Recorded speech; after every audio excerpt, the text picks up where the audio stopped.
It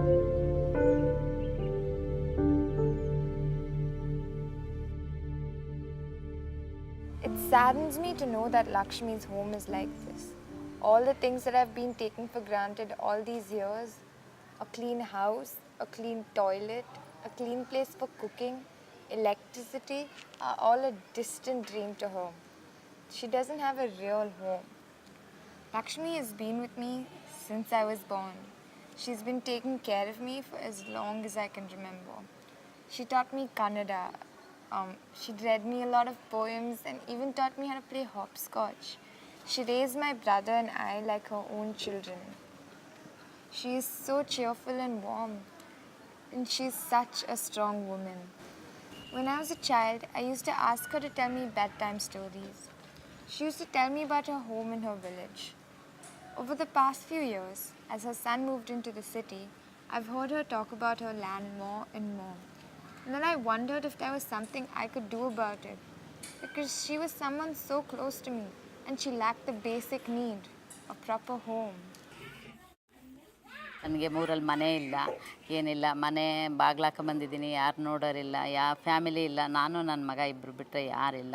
ನನ್ನ ಮನೆ ಇರಬೇಕು, ನನ್ನ ಮಗನ ಜೊತೆ ಇರಬೇಕು, ನನ್ನ ಫ್ಯಾಮಿಲಿ ಜೊತೆ ಇರಬೇಕು ಅಂತ ತುಂಬ ಆಸೆ ಪಡ್ತಾಯಿದ್ದೀನಿ.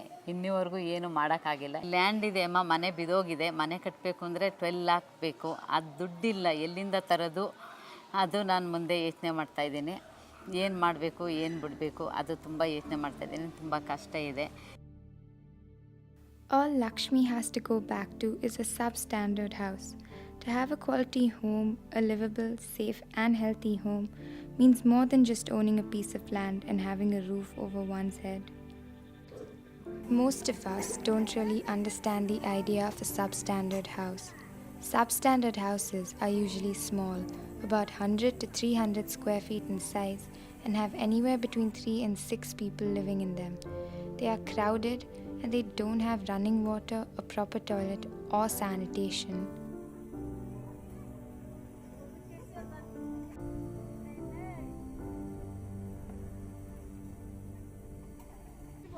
They don't have a real kitchen, and so smoke fills up the house and causes respiratory problems.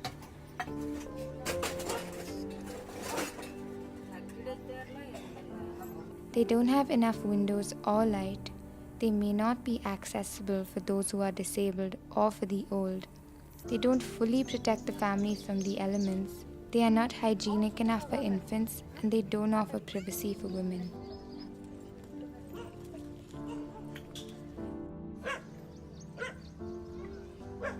They also don't have enough storage space, a peaceful atmosphere, and may have leaky roofs, peeling paint, and asbestos partitions that are harmful to health. Basically, a substandard house is one that fails to support the physical and psychological well-being of the family, their health, growth, and social integration, which are aspects central to human well-being. Across the world, studies have shown that substandard housing is strongly associated with increased risk of disease, crime, social isolation, and decreased mental health. Substandard housing also affects access to education and income opportunities.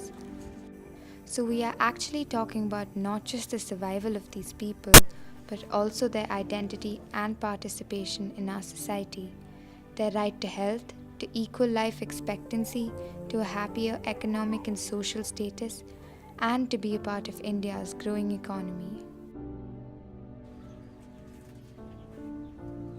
Affordability of quality housing is a serious problem in India.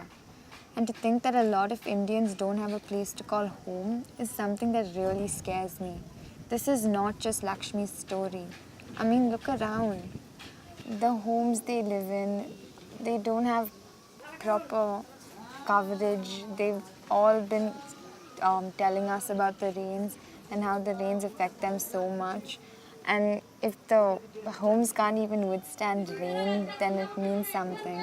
And the fact that they lack water is like, it's like the basic need, and they don't even have that. I've been spending a lot of time in the communities that have been living in substandard homes. I've been photographing their lives, understanding how they live, and it's really not easy. And this has taught me how widespread the problem really is.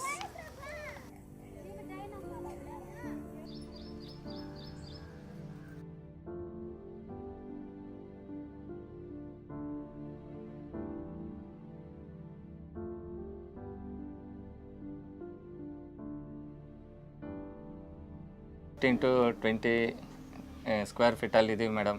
ಮಳೆ ಬಂದಾಗ full ಫ್ಲೋಡೆಡ್ ಆಗುತ್ತೆ. ಇರೋ ಪರಿಸ್ಥಿತಿ ತುಂಬ ಕಷ್ಟ ಇದೆ. ನಾವು ಬೆಂಗಳೂರಲ್ಲಿದ್ರೂ ಇವಾಗ ನಾವಿರೋ ಜಾಗಕ್ಕೆ ಪವರ್ ಸಪ್ಲೈ ಇಲ್ಲ. ನಮ್ಮ ಜೀವನಕ್ಕೆ ಆಟೋ ಬಿಟ್ಟರೆ ಬೇರೆ ಏನೂ ಇಲ್ಲ. ಆಟೋ ರನ್ನಿಂಗ್ ಮಾಡಲೇಬೇಕು. ಎವ್ರಿ ಡೇ ನಾನು ಆಟೋಗೆ ಹೋದರೆ ಇಲ್ಲಿ ಯಾವ ಟೈಮಲ್ಲಿ ಎಲ್ಲಿರ್ತೀನಿ ಅಂತ ನನಗೂ ಗೊತ್ತಿರೋಲ್ಲ. ಟೈಮಿಂಗ್ಸು ಬರೋದು ಹೋಗೋದು ಗೊತ್ತಿರೋದಿಲ್ಲ. ಅದಕ್ಕೋಸ್ಕರ ನಮ್ಮ ಜೀವನಕ್ಕೆ ನಾವು ಆಟೋ ಓಡಿಸ್ಲೇಬೇಕು. ಅದು ಬಿಟ್ಟರೆ ಬೇರೆ ದಾರಿ ಇಲ್ಲ. ಓದಿಲ್ಲ, ಬೇರೆ ಕೆಲಸ ಕಲ್ತಿಲ್ಲ, ಮುಂದಕ್ಕೆ ಹೋಗೋಕ್ಕೆ ದಾರಿ ಇಲ್ಲ. ಮುಂದೆ ಜೀವನ ನಮ್ಮ ಮಕ್ಕಳು ಕೂಡ ಅದೇ ಥರ ಆಗ್ತಾರೇನೋ ಅನ್ನೋದೊಂದು ಭಯ. The people who are most affected by substandard housing are people we see and interact with every day. These are our farmers, daily wage earners, our household staff, even taxi and auto drivers. They usually own a piece of land in the city or back in their native village, but the house on this land is inadequate. If we go by the last census, India has 13 million houses that are unlivable, and more than 10 million of these are in villages. These are people who typically have a family income of around $100 to $400 a month, with at least 4 to 5 people dependent on this income. They most often don't have bank accounts and access to finance. Health issues may be driving them deep into debt, and all of these together can pin families into difficult cycles to get out of.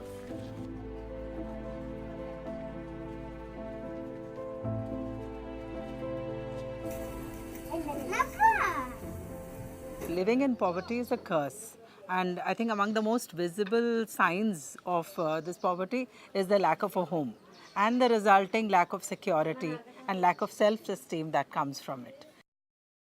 We did a market survey to see how we could tackle this situation, and unfortunately we find that there isn't enough market support to help people here living in this condition to get out of this situation. So ironically, even getting out of that state of poverty is such a struggle and a curse. Going ahead with this kind of a stressful situation, how does one assess the societal cost of all this? How does India get impacted with this kind of a condition being present all across the country? It's there in every city, every town. How do we get out of this whole quagmire? That is the whole challenge. And the answer, I think, would be sustainable social housing. So what we have come together and found is a viable way to go forward and to replicate going forward is this whole concept of co-creation. Several organizations have tried to solve the problem of substandard housing in the past, but with limited success.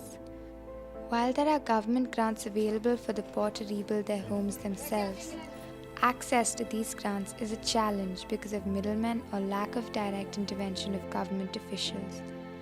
And fact is, today the cost of material and labor is higher than ever. We need social innovation. ಏನು ಮಾಡಬೇಕು next? ಯಾಕೆ ಓದಕ್ಕೆ interest ಇಲ್ವಾ? ಓದ್ಬಿಟ್ಟು job ಹೋಗೋಣ ಅಂತ. ಎಷ್ಟು ಓದಬೇಕು? ಅಷ್ಟೇ ಡಿಗ್ರಿವರೆಗೂ.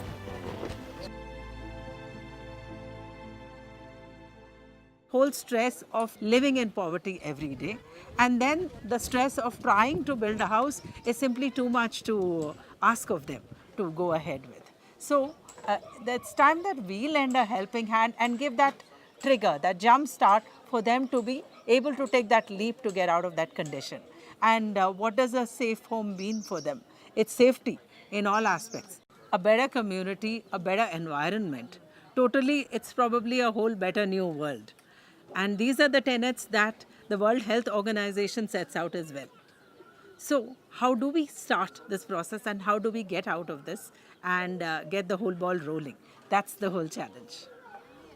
Several sources define sustainable social housing as a habitat where the poor have the possibility and the desire to think and live beyond the short term. It is a model that supports socio-economic development and is respectful of the natural environment.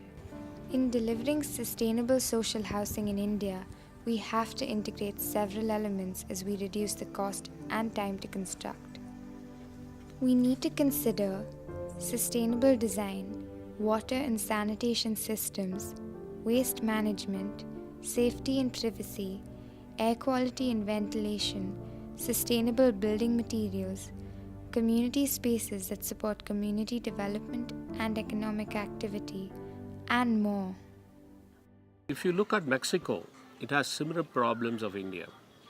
Over 20% of the population do not have the knowledge, do not have the finance and time to build a safe home. So it's the poverty and unemployment which just keeps them off from building a safe home. So in Mexico, an organization, Ichel to Casa, has built a community-based homes in their area where they use the community to do similar type of social housing. This organization has built over 180,000 homes in 23 states, which has impacted close to 1 million people. So that's a big number for a sustainable model which has gone through the whole of Mexico. If you look at Africa, what they have done there is these Nubian walls, which are very famous in the Egypt, which has been built thousands of years using the local material. They have trained people for doing this kind of method of construction. Not only training people, these people have trained others, and as a community they have worked together to make sustainable homes in Africa. So Adyamanda has the required access and network to people to bring them together so that this sustainable model can be replicated. We are not just building homes for them, we are looking at building a happier tomorrow for them and for the children. That's the whole concept on which WeRise is working, to make sure this sustainable organization gives them a roof which keeps them happy.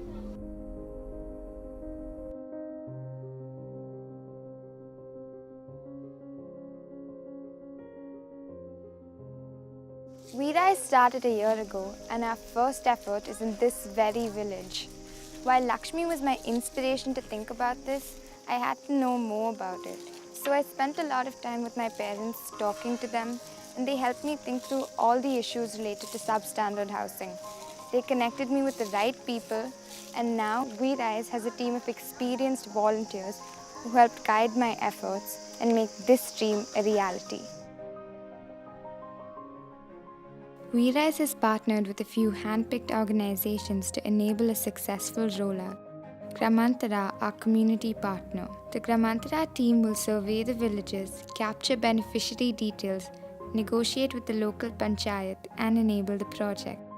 Nivasa, an architectural NGO which is our implementation partner. Nivasa will enable construction of the WeRise homes through local materials and sweat equity.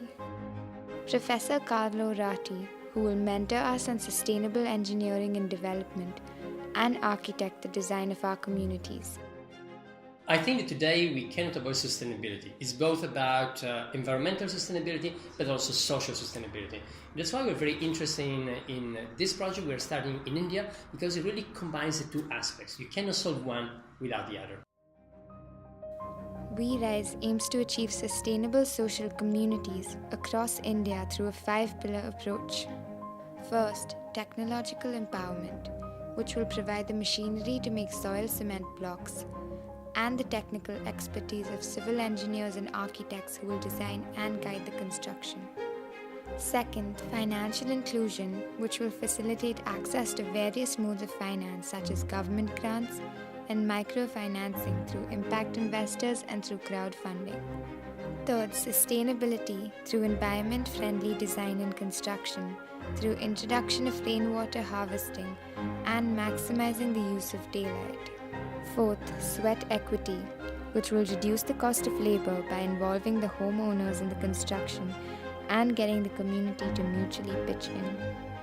And lastly, community, which will build spaces for the entire community to support social equity, learning, play, and enterprise.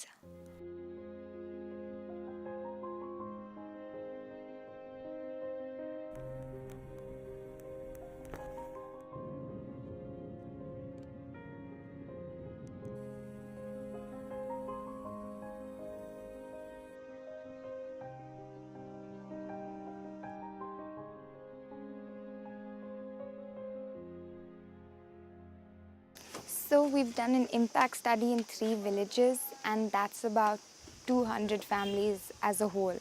But if you look at this village in particular, that's about 50 families. And they've got a temple, a farm, a drinking water unit, a school. But even with all those facilities, they lack a home. I mean, the cramped spaces they have to share as a family.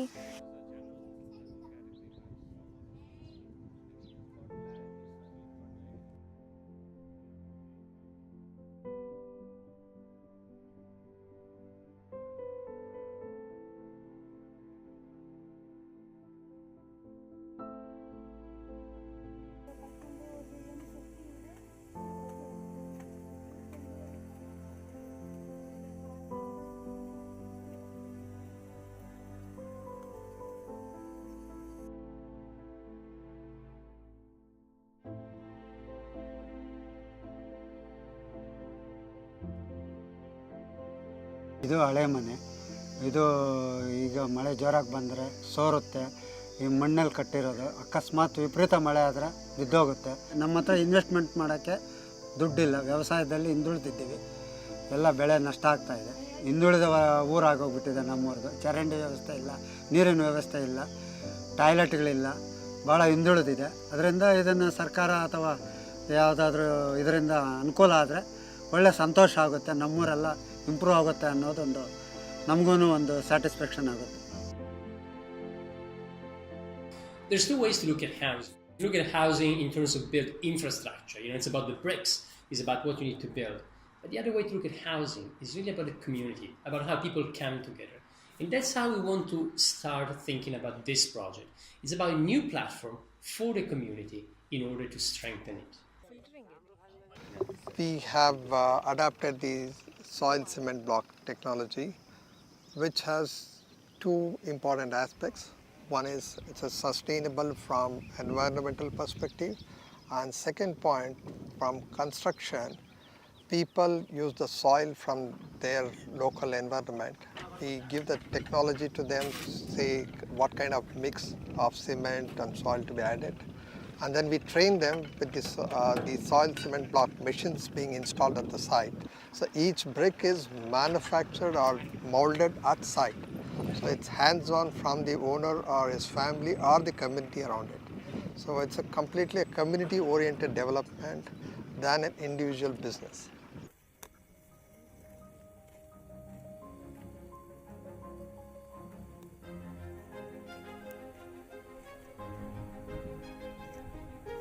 Whether it's lighting, the ventilation, electricity, the water, the sanitation, or the cooking area design, each area has small component which will bring a lot of value to the house. Apart from this, yes, we are going to build a community center which will be the center of the entire development, which will help them in any celebration or any festivals or any kind of training or any awareness program which a lot of NGOs and the government organizations are doing.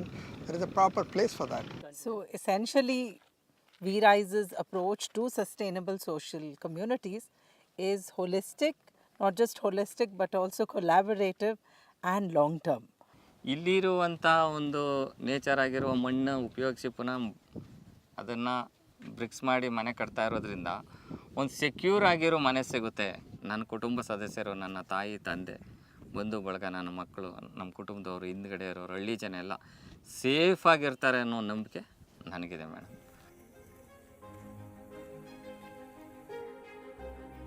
And I know this is a big dream to aim for, but I've got like-minded, passionate people helping me out. And there's a real need.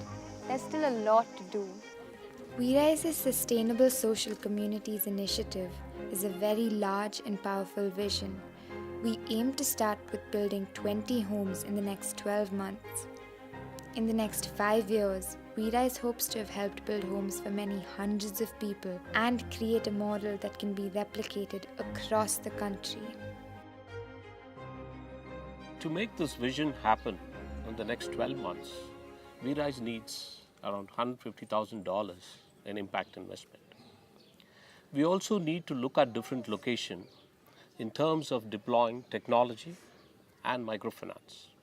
And we also need to work with the right people who can create this participative community in this village and get a sustainable model that can be replicable. WeRise hopes to deliver not just quality homes for those who have spent much of their lives in substandard homes, but also a sense of pride about home ownership and social identity, and security for their later years.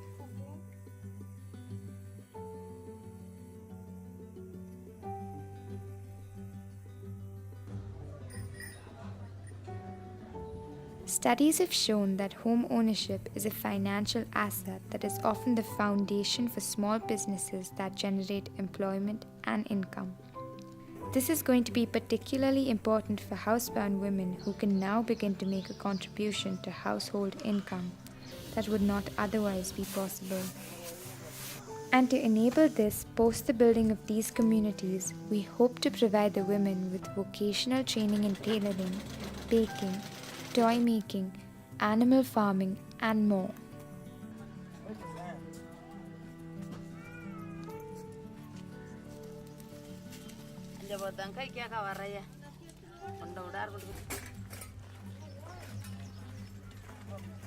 The more we work on sustainable social housing, the more we as a team realize that this problem of substandard housing affects women and children to a far greater degree.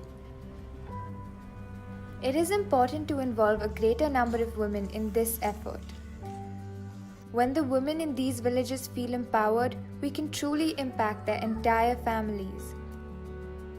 Therefore, we have invited educated working women from the cities to come help, spend a day in these villages, share their knowledge, and help build a home with their own hands.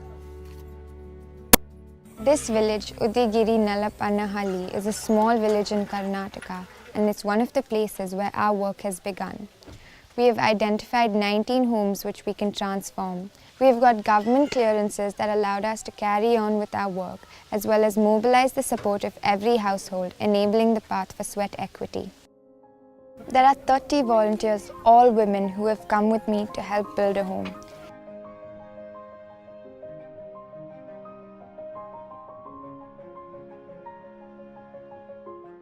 We're just making a pebble of a difference, but it's an initiative. And the main thing is to take this forward into creating a better social community for us in every part of India.